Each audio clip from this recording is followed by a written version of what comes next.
Find the core of who you are, find how you can show up the most yourself, and just continuously create that space and chase that. Welcome everybody to episode 23 of the Paul and Pals podcast. I'm your host, Ponyboy Paul, and Paul and Pals is a podcast where I interview my creative pals to learn how they became who they are today to inspire you for tomorrow. On this episode, I have a creative conversation with my pal Cindy Okereke. She is the founder of Essence of Cin, a podcast marketing agency. And to back up her podcast credentials, she's actually helped to grow a ton of podcasts, such as Impact Theory with Tom Bilyeu, Therapy for the Black Girls podcast, and also the Netflix Strong Black Lead podcast as well. And in fact, two of them are actually nominees for the Webby Awards. But in this episode, we talk about how Cindy had to come to terms with the fact that she was diagnosed with ADD later in life and how that affected her mindset. We talked about how her first job kind of helped her realize what she didn't want to do, but also helped her realize what she was good at. And then lastly, we talk about how this mix of marketing, understanding social media, and her love for podcasting, telling a story, helped her get to where she is today. So it's definitely going to be a lot of information regarding podcasting and marketing. So if you're ready for that, please tune in and let's get creative. First off, I got to give you a warning. So I actually just got my second dose of the Moderna vaccine today. So if I start spazzing or whatever, you got to help me keep the show going. Okay. So, Okay. I just want to give you that heads up. But no, how you doing? How's lovely LA treating you? It's good. I feel like, it's getting warmer now. There was a little bit of a cold spell, if you will. But yeah, everything's good now. Got you. Yeah, I was actually there a couple weeks ago, maybe last month, socially distanced, of course. And I didn't realize LA got so cold at night. I was actually confused. It's a desert. I feel like people need to realize that LA is a desert, and deserts have those extremes. Yeah. And it's we're in different basins of valleys and hills and all that. Yeah, geography, topography, that wasn't my bag, but I want to get to the episode too. So first of all, welcome to Paul and Pals. Appreciate you joining. I always like to start with kind of how we met. And I don't remember actually how many months ago this was, but it was actually very random. I remember I got this DM from Nige.coms. It's this kind of entity that's, really dedicated to enlightening Nigerian creatives. And they randomly just DM me on Instagram. They're like, yo, you're invited to this show. You should tune in. And I'm like, oh, okay. I'm like, okay, y'all recognizing the creativity. I didn't really know who the person behind it was, right? And anyway, the event was Netflix and Chop, and you were one of the speakers for it. And I was like, oh, this is really cool. I saw the whole Netflix branding and then podcasting, and I just got so interested. But it was weird though, because I got into that chat. It was a Zoom chat. I'm chilling. I got this nice background. I'm at my girl spot, so it's just a nice background. I didn't do anything. And I get so nervous because I get in there and it's only girls in the Zoom. So I'm like, oh snap, am I in the wrong Zoom? I love women, but I was like, damn, I'm the only dude in here. And I just felt so my video was already on. So I'm like, damn, should I turn my video off? But anyway, it was a great event. I loved how you kind of just told us about your career and just all you do. And that's what I really wanted to highlight. So I reached out to you, we got back, and now we're here. So I just want to welcome you once again. I'm really excited to hear a lot about what you've been doing, your life as a whole. So I think the easiest place is to start. Can you take us back to New Jersey? You know what I'm saying? How would you describe your childhood growing up and all that? Okay, well, before I do that, I'll take it back one more step. Because we originally landed, my family, in Minnesota. So St. Paul, Twin Cities. Okay. So I was there until I was about 12 or so, Gotcha. And then we moved to Jersey. So your family as a whole moved from Nigeria? So no, my parents moved here. I was born here. Okay. So I was born a month or two Oh wow. after they had moved. Got you. Um, and it was one of those things where like timing kind of worked out in terms of like I think my dad had applied for like a student visa, like to Mm-hmm. continue studying, and was then also able to like bring over my mom later because I think he came first. I don't know. They got a whole backstory that they just don't tell us, which Oh. I feel like that's pretty normal. Yeah. Um, but yeah, so I, spent the first 12 years or so of my life in St. Paul. But in terms of like formative years, that's why I count like Jersey because Mm-hmm. those first like 5, you're not really, Yeah. You're you're not not really. really You're conscious not really or there. yeah, like you're Yeah. there, but you don't know what's happening. Got you. And But yeah, then I um, guess sorry to cut you off. So when you said you spent about 12 years in Minnesota though, or 5? 12. 12. Okay. You don't really So, consider like the mhm. 5 to 12 portion? I feel like that's a pretty significant time of life. Yeah, it is, but I think so that's why I say it's like it's part and part, and it's one of those things where I think I made more of a home and like found more of myself in Jersey and Got you. like Jersey, New York and stuff. And then on top of that, like after college, I'm gonna snooze these like Slack notifications so y'all can Tell them you're out of um the office. no, I mean like it's one of those things where I feel like when you're working in media, like everything is kind of like always buzzing and Yeah.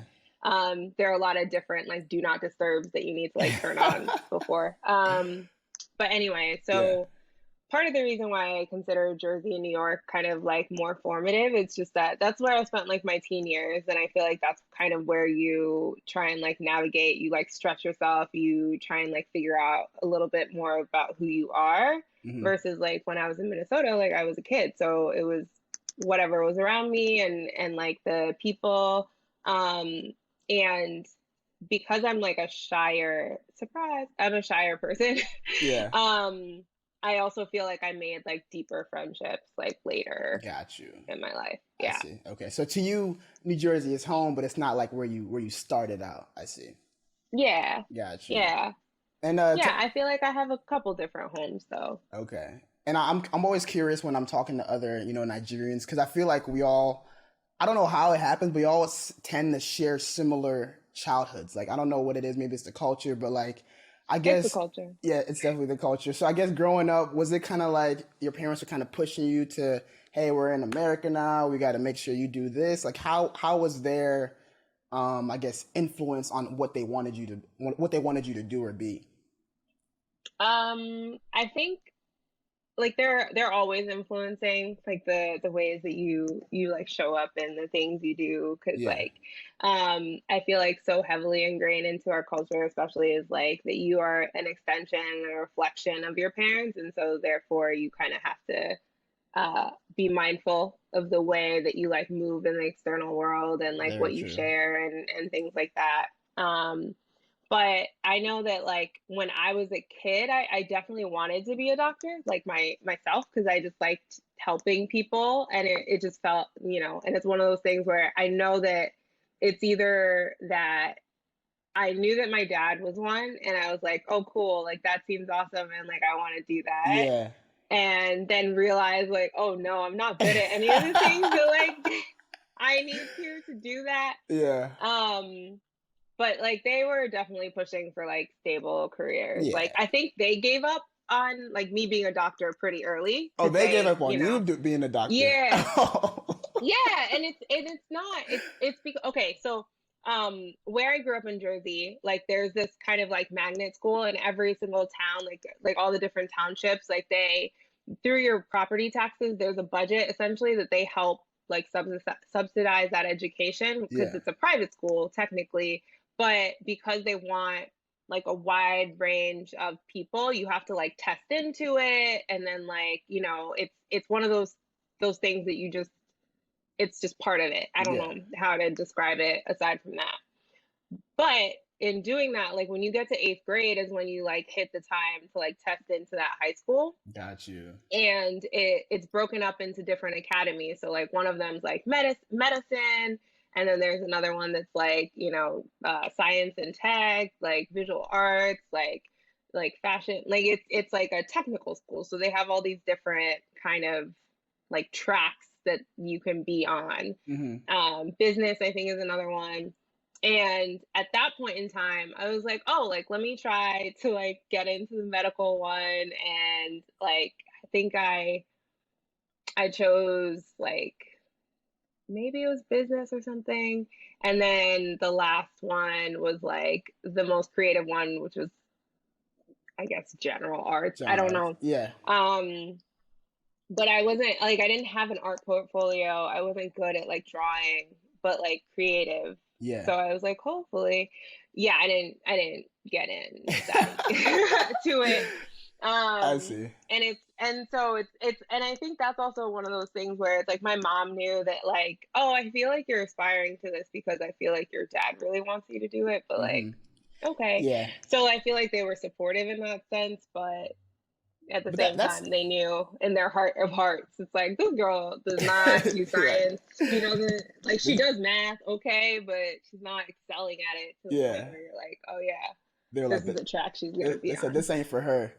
Okay. And one key thing that you said that I realized I never even thought about was you mentioned the words creative back then, and I'm assuming this is kind of high school almost time for you. Yeah, middle school, Middle school, high school. okay. And I don't know why. I don't think I ever even thought about the word creative until like later in college, which I don't know why it's hitting me right now, but like to you, did you always Interesting. kind of have an idea of what creative was, and were you always kind of attracted to it, or was that not till later? Yeah, I was, and I always have been, because I think about like um I had a lot of like quiet hobbies when I was a kid. So like I used to not well, I would draw, like doodle like cartoons and stuff. Yeah. And like write like stories and poems. Like there was one time my mom came home and there was like a week that I was feeling kind of ambitious and I basically put on like I'm the oldest, so like, bossy sometimes. Yeah. So like I would put on like an evening news program where like me and my brother were co like anchors, like lead anchors or whatever. Oh, And then okay. like my like youngest sibling did the weather and then like my other sister did sports. And it's just I feel like I've always just loved doing creative things. I just didn't know that they could be a career because everyone around me Yeah. was always pushing for math and science I and see. like engineering and like, you know, not even tech because that wasn't a That thing, wasn't but it. like Yeah.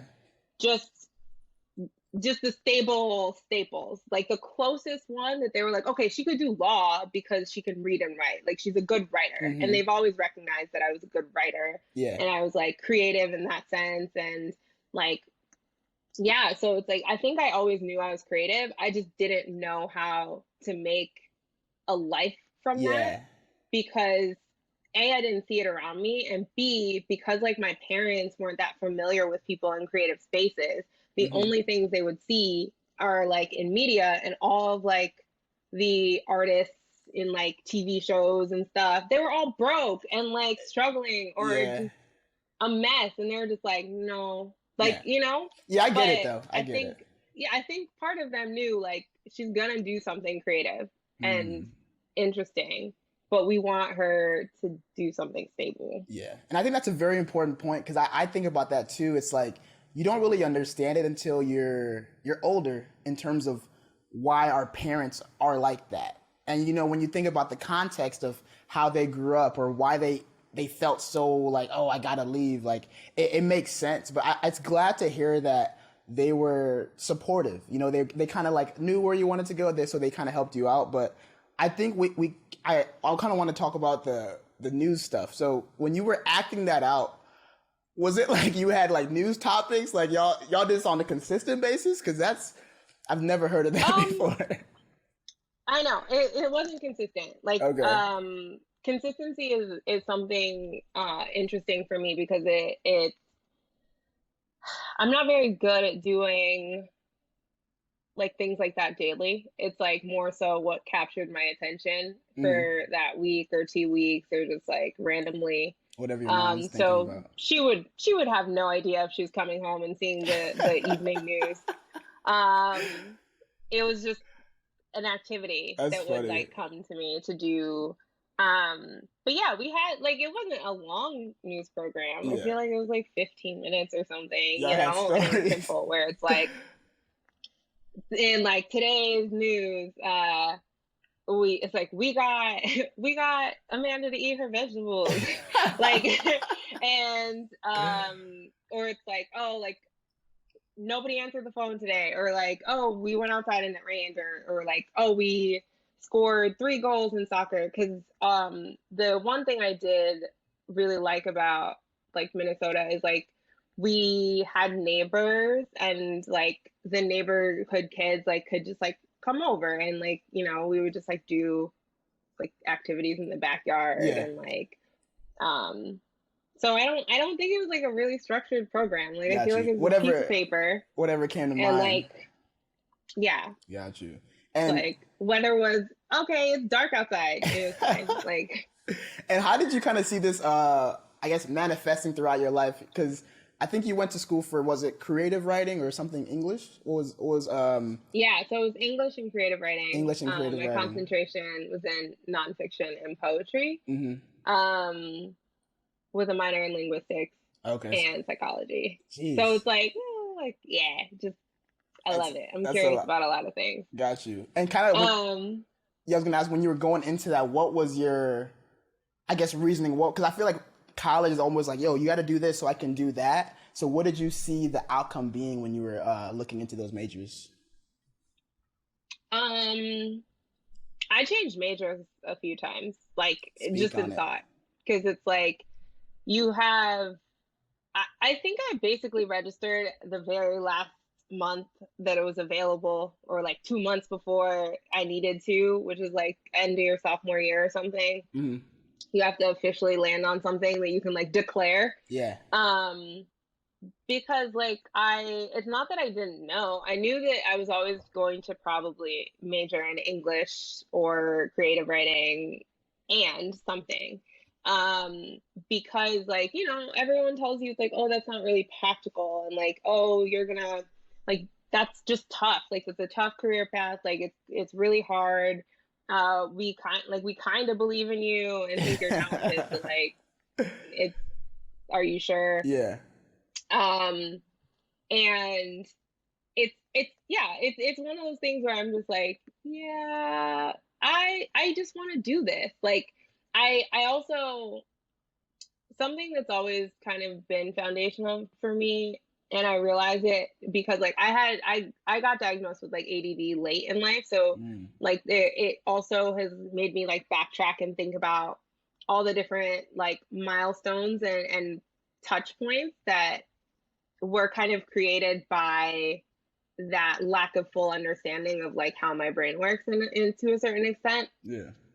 And it was just a matter of, I need to do something that I like enough that like won't tank my grades, like that I can just make it through this 4 years. Like, because school is cool. I like learning, and I like the stuff that I like. I'm like very curious, and I do like to read, especially, and like, just think and talk to people and discuss things. But at the same time, like, if it's a subject that like doesn't interest me that much, like, I'm not gonna move mountains to do it unless it's like necessary. Like, it's one of those things where it's not like I failed anything, like, because I knew that I like just couldn't. But at the same time, it's like, I'm not, like, I'm trying my hardest, but like, I can't get myself to a place of flow so I can make this successful. And that's also why I ended up not continuing with like a psych major at Emory, because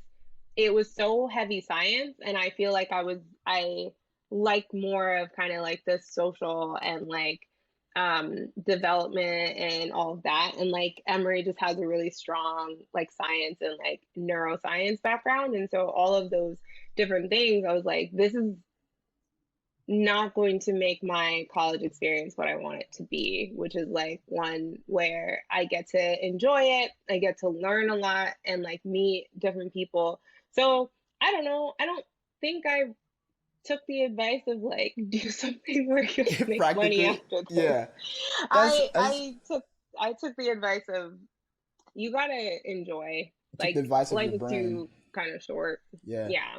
And I'm curious because that's a like when you heard that. I guess how did the diagnosis come about? Was it like you felt like you just couldn't focus, and then you went and sought out for it, or like did you just somebody suggested you go? Like how did that come out to be? Um.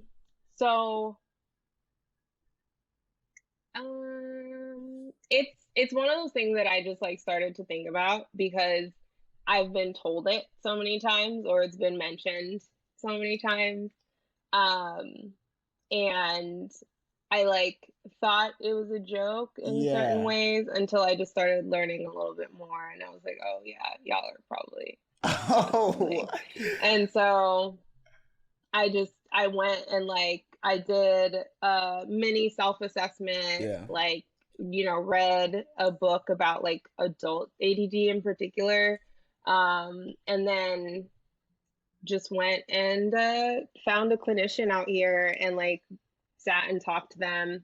Um, Gave them like my history, like just talked about it. Cause it's also one of those things where it's like a little bit harder to Yeah. diagnose in girls because it just doesn't show up the same way. And that's also why I was like, oh yeah, like I don't think so. Like I'm a little chaotic sometimes. Yeah. That's crazy. And I guess after you confirmed or whatever, did it change your outlook on how you approach things, or you're just more like, oh, okay, that makes sense, and then you kind of kept living your life? How did that affect you? It definitely like affected me in the sense that um after actually getting like treatment and like getting like methods to of things to think about, it helped me realize that I am like the weird hurdles that I used to think, what's wrong with me? Why can't I do this? And like why I should be able to do this. This is so easy, or like whatever it is, that they're not my fault and I don't have to beat myself up about it or Mm. like shame myself for it or try and like dismiss it in a way that doesn't acknowledge that like I'm allowed to be a full and vulnerable person. Like my existence Mm. as it is exactly how it was supposed to be. Yeah. And so even if it means that like I am not going to get as great grades in like certain things, well, I'm not going back to school. Like Yeah. I don't think so. Like that's not for me. Um that that's okay, Got you. you know? Yeah. That's powerful. So you didn't like you ended up like not beating yourself up over and kind of like understood it's just you, just part of you. So that's Yeah. And the thing is, I had to accept a lot of the things, right? So it's like, oh yeah, you dropped that class because of XYZ thing, or it's like, oh, your life could have been different because of like XYZ thing. But at the same time, it's like there's nothing I can do to change that. And like and because I had to lean into finding and following and cultivating interest, like that is also why like I understand what it is to like captivate attention because like I am because I am inattentive type. So in a sense, like I am thinking a thousand things, and like even now in this conversation, I yeah. I feel my brain just running other shit in the background, and Wow. so also selecting the words to like say right now and like talk and like those things like I used to just be like, why can't I just start a sentence and finish a sentence or like Yeah. without trying to go in 17 different directions. And now it's like I welcome it instead. Like instead of me trying to like force anything into where it needs to be or it should be, like I just get to be. Hmm. And it doesn't mean that it's like easy because the thing is it's like there are some days where it's like um I just I just like don't feel great. Like I just am having like a particularly foggy day. Like I can't, like, despite even taking medication or exercising or like eating well and sleeping, it's not happening. And like on those days I try and like make space to just play. So it's like I, do another hobby, like start another hobby. I've started so many hobbies. Like there's just stuff here that I've just like purchased and gotten very into, Yeah. and like trying to keep building upon and all of that. Yeah. And that's also part of it. And I just have accepted Got you. that that's part of it and that's part of me. And Yeah. No, I like yeah. I like your framing of how you've accepted it. And one part that stood out was when you said that when you were trying to figure out what to catch your attention and make you stay on something, you kind of realized how to put that into your writing. And I'm curious because I've seen, or I've written, not written, I've read what. Now I got ADD, but I've read some of your Medium articles, and I really like. I don't know. I felt like it just captured my attention. I would be reading. Oh I'm like, my oh, God. that's a good tip. Yeah, shout out Google. I literally was just like, what are you talking about? It was like, oh, they're still But up. yeah, okay. Yeah, See, that's the other thing is like I start something and like sometimes I just don't finish it. yeah. I'll finish it in the time when I need, like when it's meant to be finished. Got you. And I guess we're kind of, I don't want to say we're going in But thank chronological you. order. Yeah, it was nice. I like that. I think one of the one that stood out was it was tips for a first date. And I already have a girlfriend now, but I Oh, was reading. I'm like, dang, did I do that? Did I? Dang, did I do this? And I I'm don't like, oh, I know. did this one. And then I was like a little checklist for me. But nah, your writing's really good. And speaking of that, Thank you. how when you graduated college, right? What kind of hmm was like, oh, bet, let me go put my writing skills. Like, what was your first job outside of college? Oh, so I worked in publicity. I worked in New York at a book publishing company called Workman Publishing. So that was like my first gig outside of college. Hmm. And like the reason I did it is because I was like, I like books and I have this English and creative writing degree. Um, Now what? um, Yeah. so I was talking to a friend I went to high school with. She was also an English major, and we were just chatting like through like what we're thinking about, like what we like to do, what we're potentially could do. And she was like, "Oh well, like I did an internship at this company. I think they like right now they only have internships available, but if you're like interested, like you should apply. Like I'll like let HR know to like look out for your resume." And I was like, yeah, like of course, like that's awesome. And so I started out as an intern, and then I I got offered a full-time role as like an assistant to the executive director and an associate director at the time. And the girl so literally I was offered it, and then that next week it was Hurricane Sandy, so like the offices were all shut down. Yeah. My training week, because like the transition, I literally had the Friday to talk to the girl who formerly had my position and like get trained on all the different systems and how everyone likes everything. And then we couldn't go back into the office for like 2 weeks. And so when I came back, I was just like, well, I guess we're here. We're gonna do it. I have lots of questions, and I'm just gonna figure that out. Yeah. And I enjoyed it because like I got to be around books, but ironically, because I was around books so much, and we were talking about like, you know, publishing and like reading.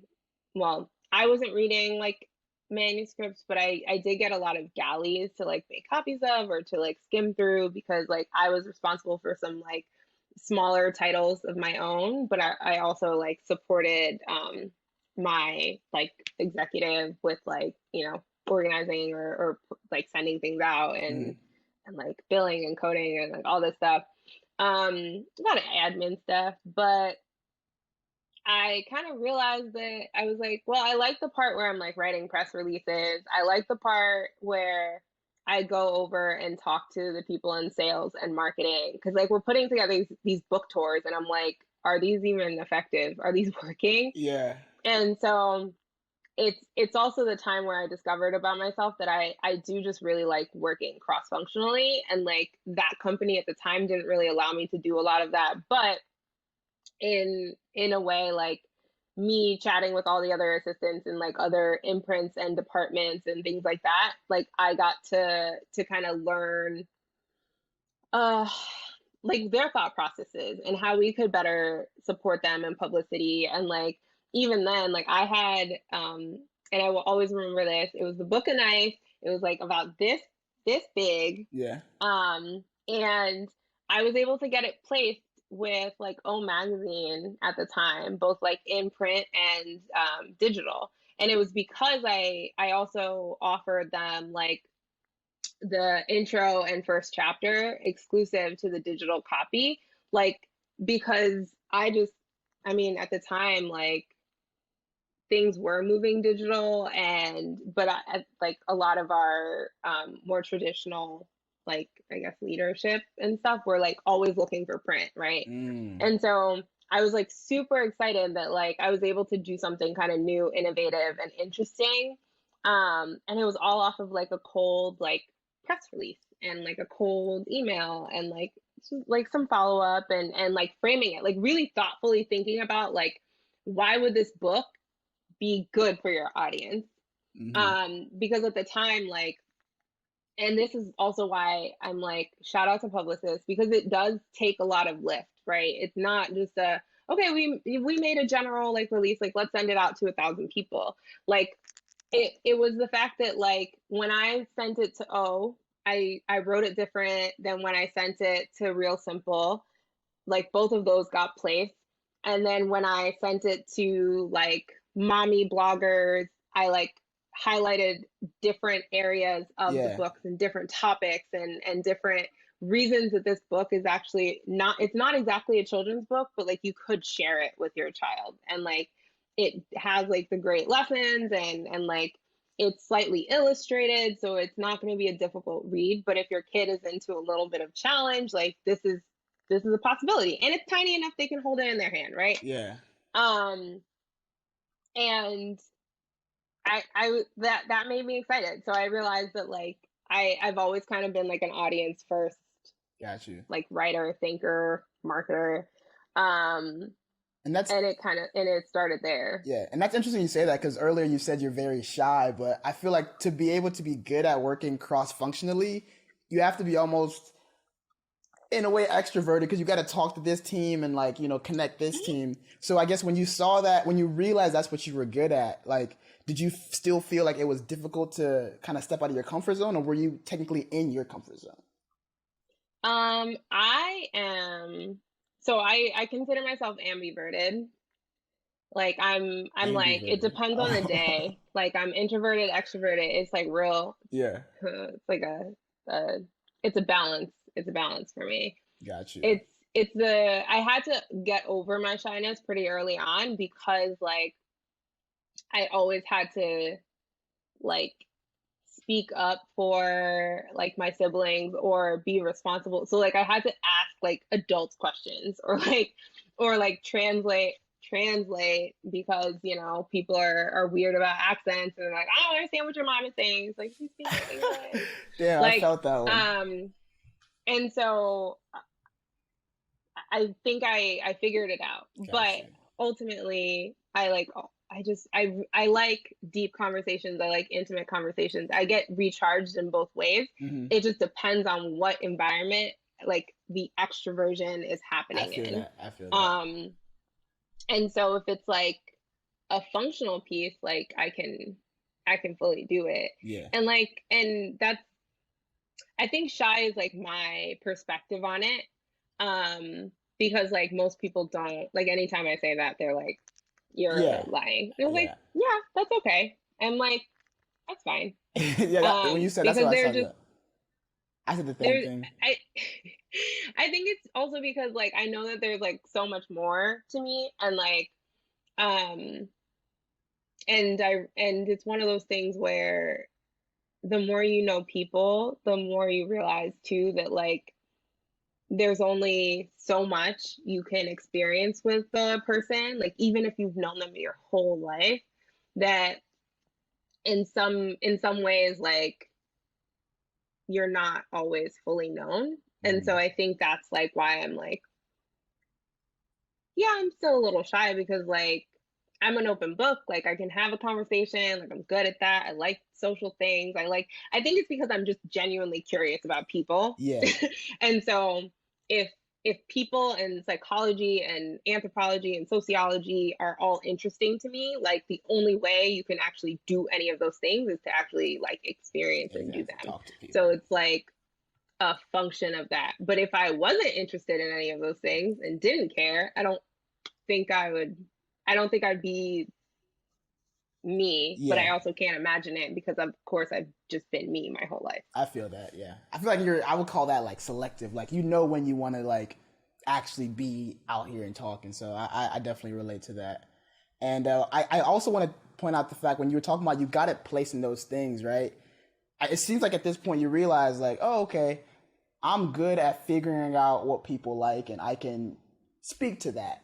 You know, and I think when you mentioned that, I think about the marketing agency you created, and I don't know exactly at what point you actually made that relative to this, but when this idea came into your mind, like, were you like, oh, I'm going to make my own company, or were you kind of like, oh, let me find a company where I can be in a job role that fulfills this side of me? Hmm. I'm like, how to answer that? I feel like the nice answer or the fun answer would be like, yeah, of course I always knew. I think I always knew that I wanted to have something of my own, do something a little independent. I realized that like things like independence and freedom are important to me, and like a function of those things is being able to kind of choose the projects and choose the teams and choose those things. But it's definitely been a process because I didn't just graduate and immediately start this. Yeah, um I realized that it's something that I was kind of building towards, like with every job opportunity or job choice that I made, so that I could like just get better and like equip myself on a personal and spiritual and like mental level to be yeah, able to like have my own company and like consult and you know put together productions, like be a podcast producer. yeah. Because at the end of the day, I just really love story, and I think that's the key to all of this. Is just thinking audience first and like building stories that like make the most sense. Gotcha. And I feel like this is the point where I got to be honest and just tell everybody that this is a very selfish interview. You know, when I saw that your bag was podcast marketing, I'm like, oh, I got to talk to her. And I'm like, oh, she would also be a great pal. So I'm actually doing this specifically for myself. And I'm actually curious where your podcast, your podcasting story started. How did you get into that? Were you always listening to it, or was it like a job? Like, take us through that.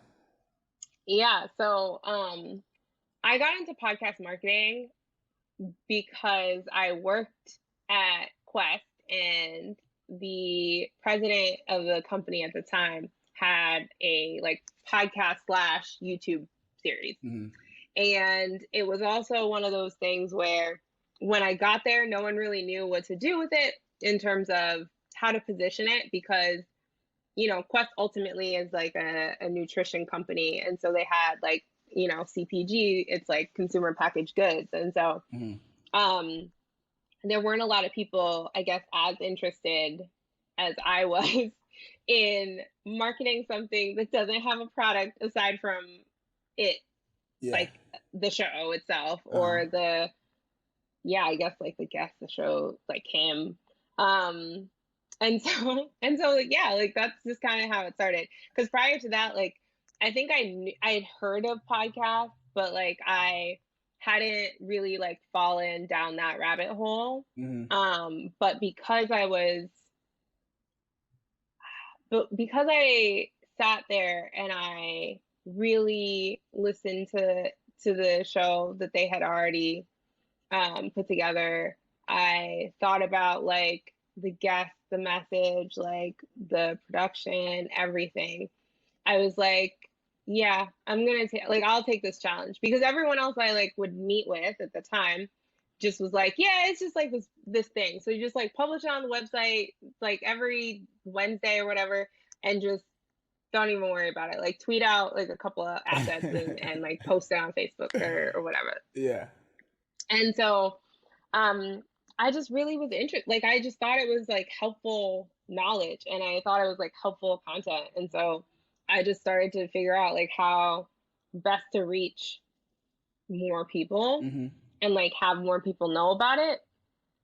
And that also started with like when I first got to Quest, like prior to that, I was working at like Lululemon, like on the retail level. So I was like person to person, like, you know, folding pants, like doing all that kind of stuff and like, you know, listening to the needs of customers. Yeah. And so I basically took some of that and just like would reach out to community members at the time and be like, hey, my name is Cindy. I'm work on this show. Would love to know how you got here, why you're interested, like what do you want to see more of, right? And so like there was a good period of time where it's like I think it was when we were still under like 10,000 subs where I felt like I knew pretty much every person who commented. Wow. Like not even like anyone who commented enough that I saw them, like I was like damn near on like a first name basis with them. And like and I realized just like, and that goes back to just me being like really curious about people and really interested in it. And so like I think I still like follow some of them and like I replicated that also with like this like sub account for Quest pumpkin pie Quest bars. It was like a limited edition one. It was like a small one they were like testing out. And like one of the men, I like gifted him like a box of those bars. Like I still sometimes like chat with him, like, you know, just check in and see how he's doing and like they'll like check up on me. So it's like, yeah, I think at this time was social media management a big thing at this time? Because I feel like you kind of already knew what to do. Like I've been on social for a long time.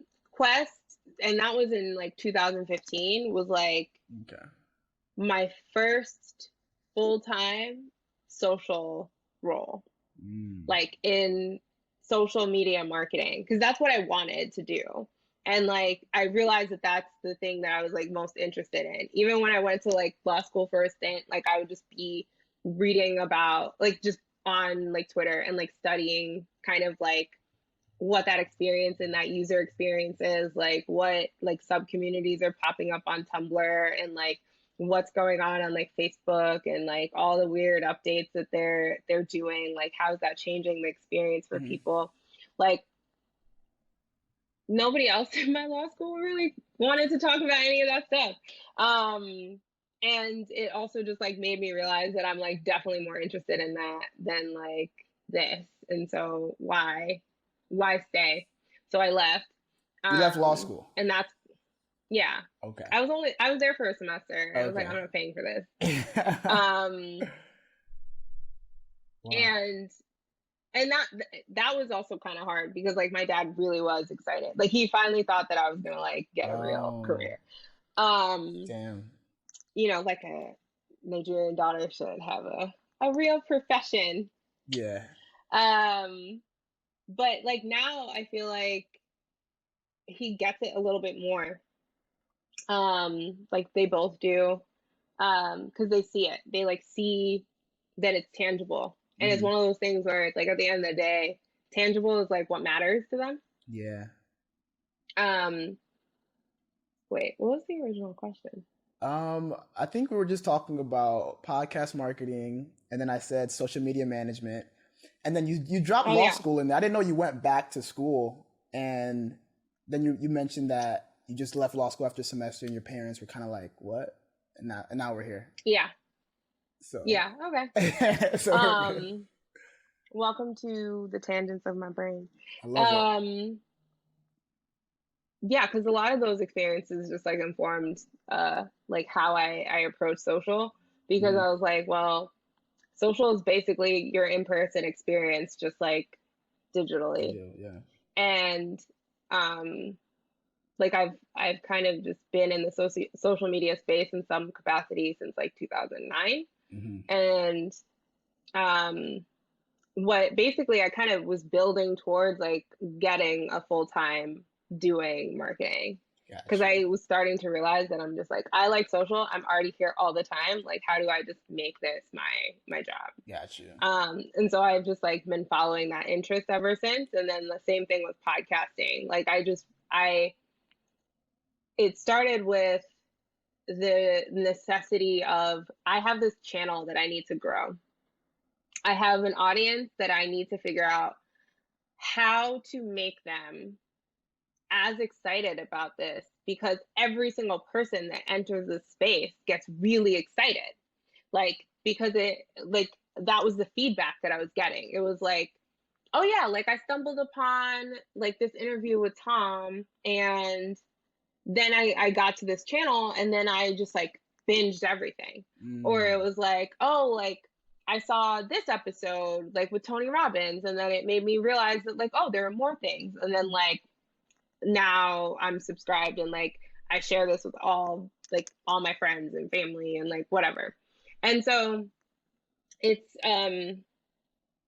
sometimes tedious, but it's like a combination of like your intuition and like analytics, because like the analytics will tell you like what's getting shared, and then it's like now you have to reverse engineer like why is it getting shared, and like what is the emotional piece of it, because like that's the thing that I like learned the most, is like it's a lot of psychology, and it feels like pretty intuitive to say that, but it is. Yeah. And I definitely agree with that too, because kind of like when you mentioned, once you get into podcasting, or you find that one episode, you're like, oh, I gotta listen to more. And I think what I've realized with podcasts from the maker side and also from the consumer side is that anybody can start a podcast. It's very easy. Obviously, you can upload to directories, but the highest barrier is like, how do you make somebody tune in to your hour long or 30-minute or even 20-minute? It's like you have to like somehow bring them in. So I'm kind of curious on just like, what tips have you learned from the marketing that you feel like everybody should be aware of when it comes to marketing? So all the basics aside, you made your show, it's well edited, please edit, packaged, nice art, all of that. Now your job is literally trying to figure out what is the value proposition that you're delivering for people. Because I will tell you that like I feel like the first year of like working at Inside Quest, and then when we moved over to Impact Theory, I don't think my parents had ever listened to a show, or like, and same thing with like my sister. I was like, this is all stuff that you're into, and she's like, hasn't listened. She may have listened to one eventually, and because I think I kept bullying her. But that's the other thing. It's like, you're not creating this for your friends and family, to be honest. They might be like, oh, that's cool, and like share it, but like they might not actually give a single fuck, like at all. And it's not that they don't love you, and it's not that, it's that you need to tune it, like you need to pick up on like a different level of psychology, right? Because the thing is, it's like your friends, your family, they have their own interests.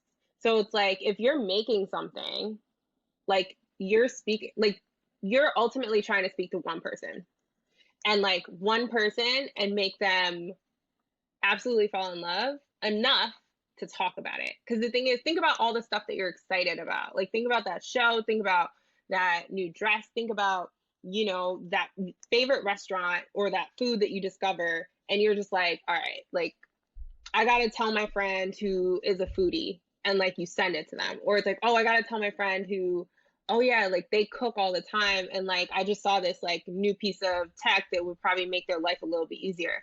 Like that's what you're trying to kind of like manufacture, is some type of experience like that. Whether it's, is it you're trying to fulfill someone's need to escape, or are you trying to fulfill their need to learn something, to engage with something, to just feel something? Like, what is that? And so when like the marketing piece of it was starting to kind of break up the larger episode, because again, like 45 minutes to an hour is a commitment, right? It's a long commitment, especially like a listening commitment, even if it's a visual commitment. Like think about how many times you open up a movie and you're like, oh, this is 2 hours. And you're just like, I'm not ready for the 2-hour experience today, right? Like, let me go rewatch Parks and Recreation or The Office or something, because I can do that. Spent the same amount of time, but it's a different experience because it's broken up. Like there's a beginning, middle, and end that's 20 minutes long. And at the end of that, you didn't have to use a lot of like thought or like lift and like retaining. So it's like, are you in a space for that, right? So it's the same reason that like comedy podcasts, I think, also just do really well, right? Because like comedians are used to like captivating the attention of people, creating these like moments where people are like surprised, so they like come back and tune in, but also speaking in like stories that are about 3 minutes long, 2 minutes long, 1 minute long, that you can just like clip out and like be like, here's a sample of what it is. Yeah. And somebody can share that, they can experience that, because that's the other thing. It's like your audience is like, the more platforms you are on, the more audiences that you have the ability to reach. You have overlapping audience members, but you also have people who are completely unfamiliar. Because like when I was like for Impact Theory, for instance, like there were plenty of people who were like, we have no idea, like they had no idea we had a YouTube channel. They just knew it as a podcast, or vice versa, where they're like, oh, like what are you talking about? Like Apple Podcast, like, you know. And it's like, yeah, no, it's like it's a podcast as well. Like, thank you for the YouTube, but it's trying to think about what you need to accomplish on each of those platforms, and like making your podcast fit in that, within that, if that's what you want. Because it's like, you know, getting overly precious about, no, it can only be the full length episode, right? Like there was a period of time where we were testing like putting up the full length video on, I think, Facebook, because it let you do that at the time. Yeah. And I was like, this is not gonna work. Yeah, y'all. nobody goes on Facebook for that. Right. But people were adamant. I was like, fine, we can go ahead and test it. But like, I'm not gonna stand behind this, because I don't think that's how people are gonna consume. I promise you that. Yeah. I was right. But that was also when I was like, okay, so can I, now that we tried that, right? Can I try something else? And so that's when we started like clipping out moments that were full moments that delivered on some type of promise to the audience member, and posting those instead. Yeah. And letting people know, it's like, oh, if you want to listen to the rest of the conversation, like come to the podcast. Yeah, exactly. If you never want to, that's totally fine. You can just enjoy this video, and like it's fine by me. Yeah. But eventually people do come. Like they'll see enough of the content, and if it's good, and if you're speaking to fulfilling the place that they are in that moment, they'll convert. Yeah. I'm in that position right now. I've realized like clips is possibly like the key thing to anything that's long form. And for me, I actually enjoy that, because when I go back and I watch and listen, I'm like, oh, that was dope. Oh, let me cut that here. Or I'll be hearing you talk and I'm like, oh, she on a roll right now. I gotta cut that. And I think I've realized the value of that, because sometimes it's easy to get frustrated and be like, man, nobody's gonna go watch the whole thing. It's so powerful. There's all this stuff. And then I realized, okay, well, why don't I just take all the powerful stuff and just, cook it up and give that out? So I'm obviously still learning, but I've definitely realized the value in that. And it seems like you were able to really grow Quest, their marketing, and also the podcast side. So I guess kind of like when you were doing that, were you kind of like, oh man, I'm good at this. Like what's next for me? How can I do it bigger? Or were you kind of comfortable in that position? So that I continued to grow in that position until I was like, it's time for me to go somewhere else. So like I was at Quest itself, working on Inside Quest for about like a year and a half or something or Yeah. some change. And then we spun it off. So like Tom decided that it was like in a good place and like decided to create a company called Impact Theory. And so he took like the small team of us who kind of just worked mostly on Inside Quest. And so we founded that company. And so that was the new challenge. So like it literally, it's one of those things where I very much try and like listen to, I guess, like, or check in with myself and listen to how I'm feeling. And like, am I still feeling challenged enough? And like, am I growing am I growing in the direction that I want? Am I getting the experiences that I need? And what is next? And that happened, like quite literally when I asked that question, as I was considering it, then it was like, oh, well, here's a new opportunity for you to take the risk, because like, who even knows if he were to change his mind or whatever, to take the risk and be part of the founding team of this company. Gotcha. And so that brought on new experiences of, registering things from scratch, like trying to figure out how to port over an audience that was familiar with you in a different context, in a different space, like on a different URL, on a different like Facebook, everything. Cause like we left all that stuff with Quest. And so we started from zero. Gotcha. So that first, like, when we officially launched January, I think 5th, 2017. Nope. 17, I think.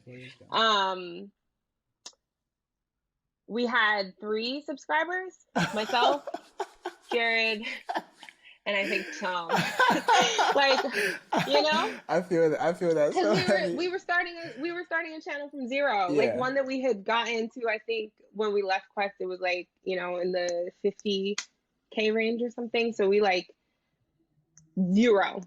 And that account now is like over 1 million subscribers on YouTube and over 1 million on Instagram and probably Facebook. Like I haven't gone back to look. And like, it's also really cool to see because I laid so much of the foundation of like what that looks like, obviously with the support of like our director of marketing and like obviously with Tom and Lisa and like, the showrunner, the booker, all of those things. And it's because I was constantly kind of just like asking and like responding and getting feedback and like creating that feedback loop that I learned to do so well while I was like working at Lululemon. Yeah, actually, I never heard of Impact Theory before this interview, so I was actually gonna ask you maybe later, but can you describe what Impact Theory is? Because when I read it, like just even the tagline, it seemed like something that's actually very relatable to what I like to listen about. So how would you describe Impact Theory for those that don't know?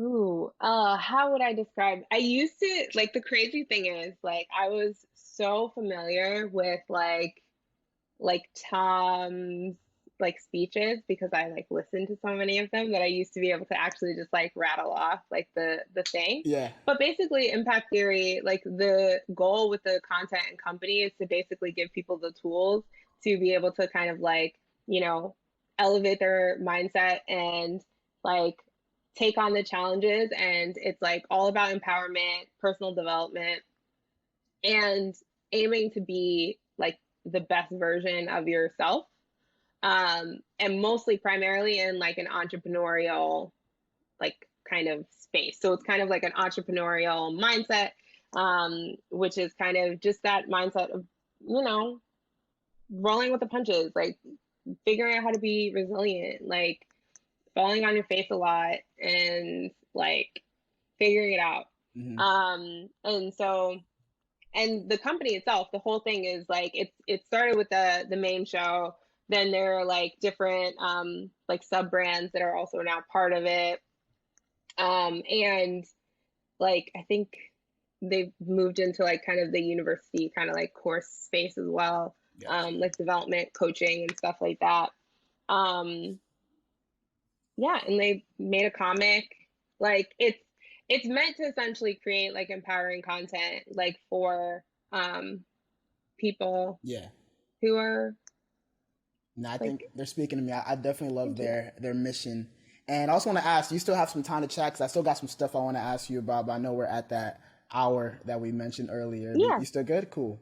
I got you. Bet. And so we talked about this. You grew this podcast. You started to build another podcast, and then I mentioned in my intro for you. You now are the producer for the Therapy for Black Girls podcast, which is another huge podcast. So you seem to have a very good record. I don't know, bro. You can flex a little bit. So you can flex. It's your interview. Yeah, thank you. It's so weird because I feel like I'm just very much used to like just being in the cut behind the scenes. I really just am like, no pictures, please. I was like, do you want me to take that? Like, just like, but yeah, I mean, like that one is also one of those things where it came as what is that next kind of challenge and chapter for me. And like, you know, for me, like serving like Black audiences, Black people, Black women and girls, and like, you know, all of that. So high on my priority list.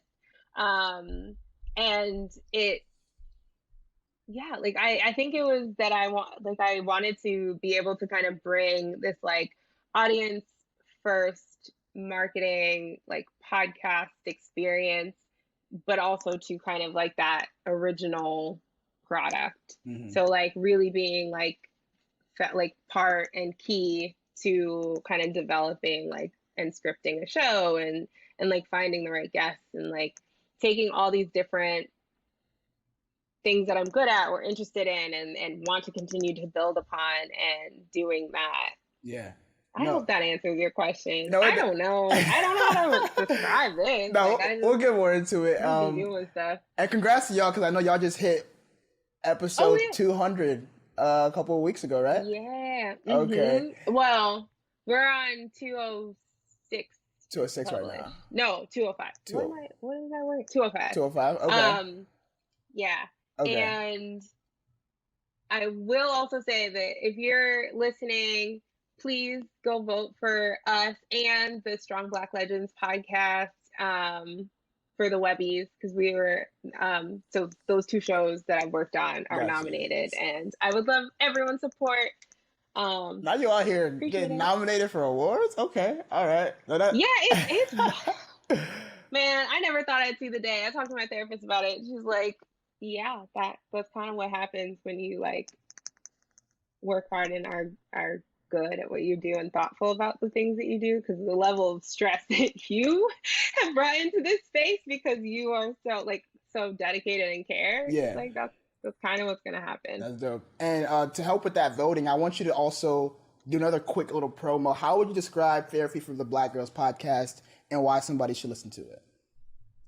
Well, Therapy for Black Girls is, so our primary audience is to serve Black women and girls. I see. And included in that, it's more than expansive of that, but the fact is it's a space that centers on like Black women, Black girls, like people who move through the world, even if you're non-binary, as like if you show up in the world and the world is experiencing you as like, you know, female presenting, you're also included in that, Black women and girls, because those experiences are unique to kind of like us. And so it's also another podcast that's focused on mental health, focused on wellness, giving you the tools to like just become your best self, and also like learn new experiences about other like sub communities and interests of like Black women and Yeah. girls, because our goal is to also unpack that like we're not a monolith. We are allowed to be vulnerable. We can have all these like varying experiences, like from class to, you know, colorism to like size, shape, like all of it, right?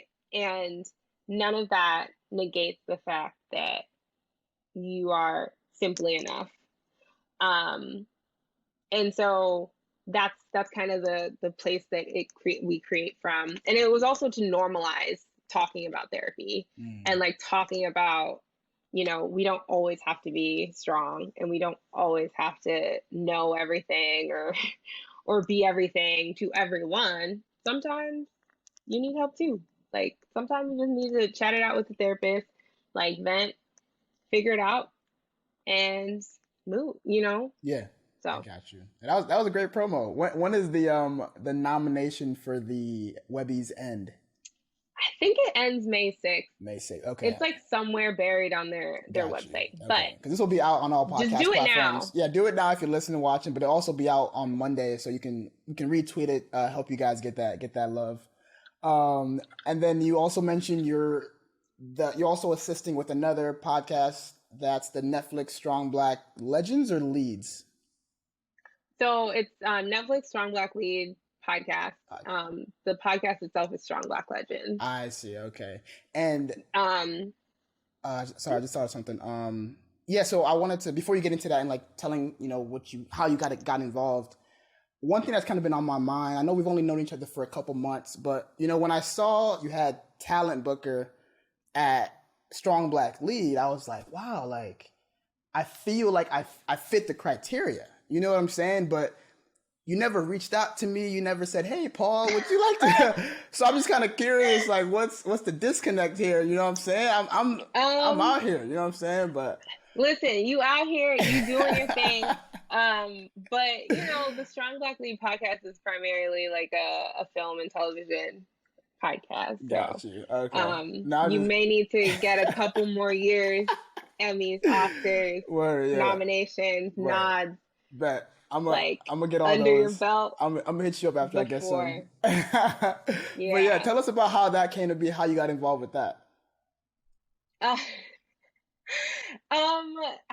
So basically like Jasmine reached out to me and like was looking for help supporting the last season, so Strong Black Laugh, because they had done a first season of Strong Black Legends. The second season was going to be like centered around like legendary comedians and like newcomers as well, or slight newcomers, because like comedians been in this game and they've been putting in the legwork until they pop eventually. But you know, so that was the second season. So that was the first season of Laughs, and I assisted in booking like all of those like talent for that. And with like the support obviously of like all of the people at Pineapple and all of the people internally at Netflix and all of that. Yeah. And then when it came time at the end of 2019, I guess, 2019. So sorry, let me backtrack because I jumped. Yeah. So April 2019 or so is when I first was like, I think the next chapter I'm going to try my hand at like freelancing, building like this like media company, marketing kind of agency, and see how that goes. Yeah.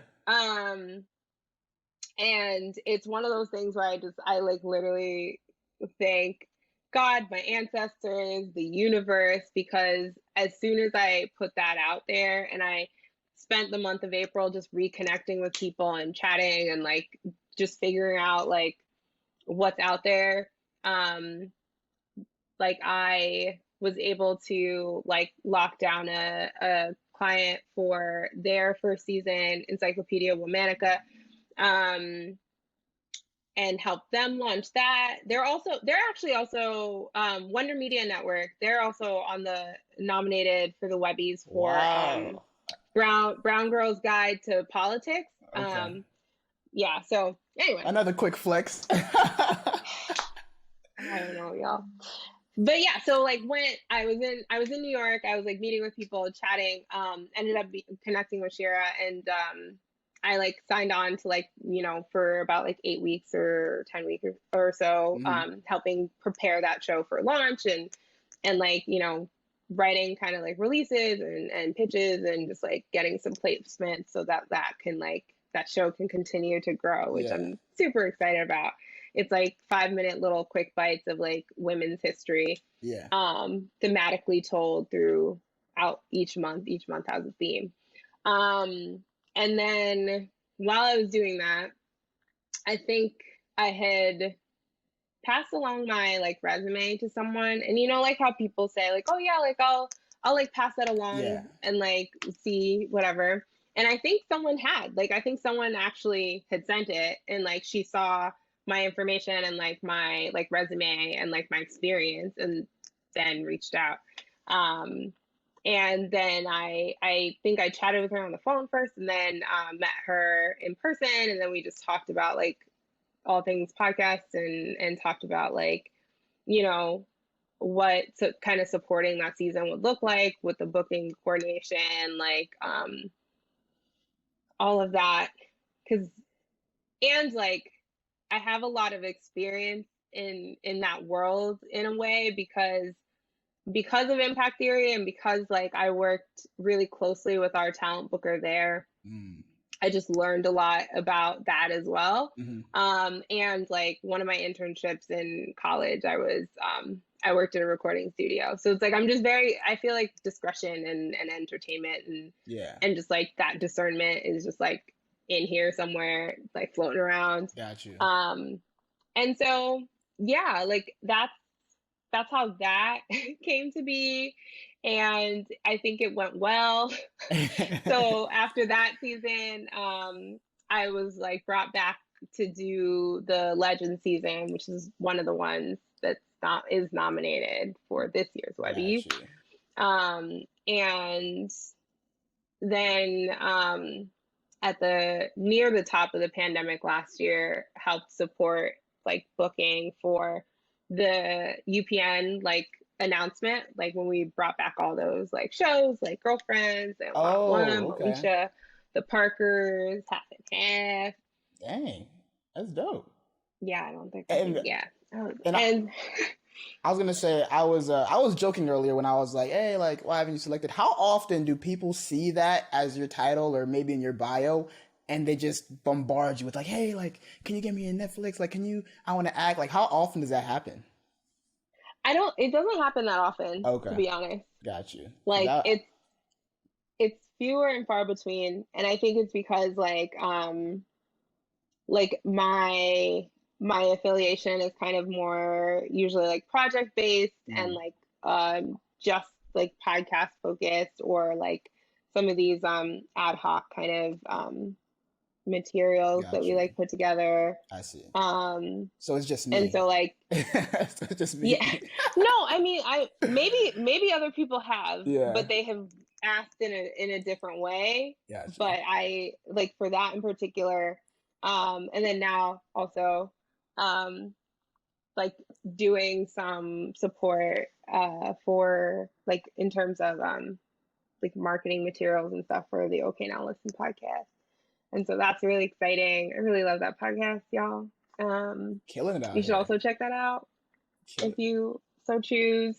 Um, Recently, Scotty and Sylvia were featured in Essence, so that's exciting. Okay. Um, but yeah, I think it's a lot of it.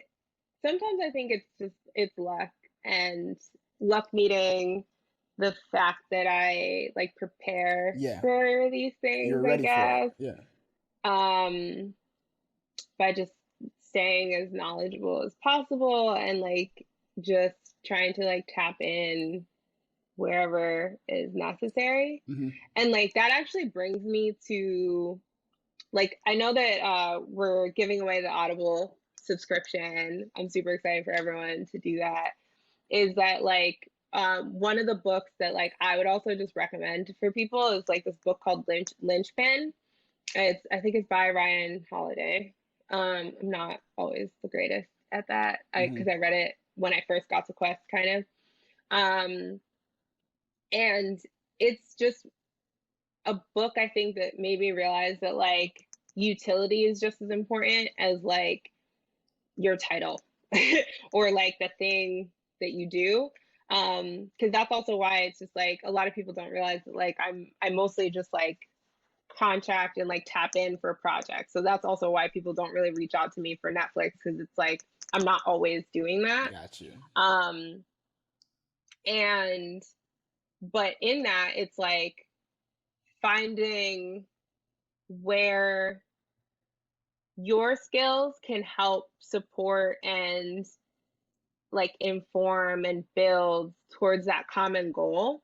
And so that book, I think, has like just kind of stayed with me philosophically. So that's just a recommendation if y'all want to write that down. I'm glad you brought that up. I want to also bring that up as we start to get towards the end here. I want to remind anybody listening, watching, that Cindy has kindly chosen to give away a 6 months membership to Audible. My creative director Juan was like, "Oh, like, can I still win that?" And I was like, we'll see. But no, I'm really excited. I want to thank you for that, because I know that you didn't have to do that and you chose to. So I'm really excited to see who wins that. And kind of, I am too. Yeah, I think I was gonna ask too. You already kind of gave a book recommendation, but for Audible, are you really big into audiobooks more because you like podcasts, or like what kind of got you like really interested into? So audiobooks came because like Tom was very much into audiobooks, and I found that they were a way for me to consume some of the not like the tips, the tricks, the keys in like business and marketing books, because I don't always enjoy just like reading them in that like traditional kind of like Kindle or paperback way. So it became like a way for me to also supplement my reading. So it's like that's what I would do on a drive, because I used to have a longer commute coming from like Koreatown to our offices in like Beverly Hills. And so I would like listen to podcasts or but also like audiobooks, so that I could like learn the like new information about like what's happening all over. And so that actually even started because like Tom gifted me like 12 months of Audible. And that was because I was putting together all these like materials like for the Inside Quest podcast. And I also realized that I'm like, you have a book, like he has like his, I think it's a 25 book list, right? And it's like his foundational books, it's like on his website. And I was like, hey, and I'm broke, okay? So it's like I'm entry level, I'm broke. Like I'm not trying to like go out and purchase these. So I'm like, is there any way, because it's fully and directly related to my job, if I could like how does that work? Because they're also not available here physically. And so like I think I had just asked him like how like do I need to like just write them down, like get reimbursed, like how does that process works? And then he just like surprised me with like the 12 months of it, so that I could like at least start reading those books. And like I realized that, oh yeah, this is the way that I want to consume this type of nonfiction. And so it also helped me kind of like get a lot of those like tips, tricks, like insights, like case studies. Like it helped me do that a lot faster, because I could like listen faster, and while I was like driving. You could do it. Yeah, you could do other things. Can't read and drive. Yeah, exactly. And so I was able to do that. But like but I kind of read across like medium. So it's like I'll do Audible for certain books, I'll do Kindle for others, I'll do paperback for others. Got you. Or paper. And yeah, I think that's just how I prefer to do it. Like now I feel like I watch a lot of like documentaries and like television and stuff. I love docs right more now. about that. And once again, I do want to thank you for giving away. I think it's kind of dope that you were giving that and now you're giving away. And Yeah. speaking of giveaway, I always like to leave everybody with, words of advice from whoever I'm interviewing. And I always like to think about it like, if somebody was not to listen, they kind of missed something, but there's just something that you would want to say and make sure that they got out of this interview with you. What are those words of advice that you would share with the audience?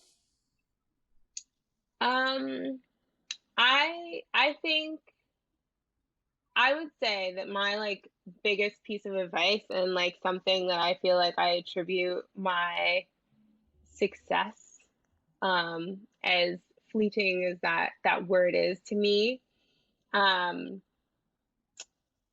is that find find the core of who you are. Find like how you can show up the most yourself, um, and just continuously create that space and chase that, because it's like, and you'll start to also recognize when you start to feel small, like this role is no longer right because it just like it feels tight, like you know what I mean. And like I think it's like try and just I'm like trying to find this like really succinct way to do it, but I just really think that like I always search for the things that are interesting to me. And I think that that's where a lot of things start, because it's so easy to get stuck in routine. It's so easy to feel beholden to things. And this isn't to say that like the struggles have not like have been real. Like you know, yeah, Yeah. student loans, like all of those things, like credit card debt, all of that. Mm-hmm. Um, but it's like you just gotta build to the season that you're in, and also recognize when you are clinging to like a part of you that needs to be released, like Mm. and freed and tapped into again. Because that's the other thing is like sometimes like in this journey, like this is why I'm really bad at time, because like I feel like time is always like is present, like the present is infinite, like time is finite, Yeah. but it's so expansive at the same time, right? Mm-hmm. And so I think in certain ways that there are, like the Mac, like the time machine or whatever, like the thing Oh, where you like can like go back or whatever, yeah, like saves the like old. backup, the Yeah, time yeah, machine, yeah. Yeah. like I feel like for me it's like revisit that, like Revisit that backup. revisit those like backups of yourself and see, do I want to take a piece of this and bring it here today? Because I would say that like, working at like Quest and Impact Theory and Inside Quest, like all of those audiences were primarily male. Like it was me, this like random black girl talking to a bunch of dudes like all the time. Like our audience like skewed male. And I literally was like, my goal is to figure out how to like just get it a little bit more. Cause like there were some videos that we'd have 95% of the people who like tuned in, watched it, Wow. dudes. And there's nothing wrong with that, because like you need content for all of those things. But I'm like, if this is a channel that is primarily serving males, I'm trying to think about like what their needs are, but I'm also trying to make them better fathers, better husbands, because those were the comments that we were receiving where they were like, I want to be a better partner. Like me and my wife are struggling with this, right? Mm-hmm. And so it's like, okay, well, how do we find the person that speaks to that situation? Because he's not alone. And so it's like, how do we create that, right? Like create this space of like open sharing and stuff. And so then it was like, after that, I was like, well, I feel like I've gotten pretty good at this kind of like like entrepreneurial, like male marketing, which is really ironic because that was the first time that was true ever. Like everything else that I did was like mostly like Lululemon, mostly women. It was like pulling teeth to get a dude to just try on the shirt, right? Yeah, try it on. They're expensive, like, okay? Try it on.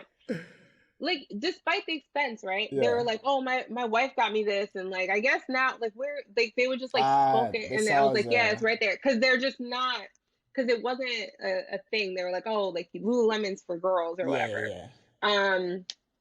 At least at that time, I feel like now they've also tried to like shift and expand their marketing to like, because like the way that I would talk to a man buying his stuff was different than how I would talk to like a woman who's like trying to figure out the best sports bra and the color combination and all these kinds of things.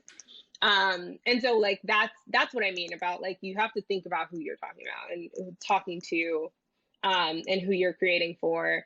And so like my next chapter, I was like, I want to work somewhere where there are more women. Like like I want, it's not to say that wasn't fun as like an experience, and I really loved my team and everything, but I also found myself being like, I just want to talk about more girly shit and like do more girly shit. Yeah. And see what that feels like. Gotcha. And so then I eventually, well, first I made a pit stop into like male menswear, and then I got into a podcast network that was like primarily female focused. And then, you know, just continued. Like it was one of those things where it's like, where are my next challenges? Gotcha. And I would just go there. No, I think that's I think what I took from that is basically you had to, once you found what that core of yourself or what you wanted, you kind of just had to like figure out the best way to get it. And it seems like you've kind of found that, especially when I think of, you know, therapy for Black girls and the Strong Black Lead, all that stuff. And now you're doing your own thing when it comes to entrepreneurship mindset. So, yeah, I definitely got to give you props. I know we're definitely going to talk later because I have a ton more questions.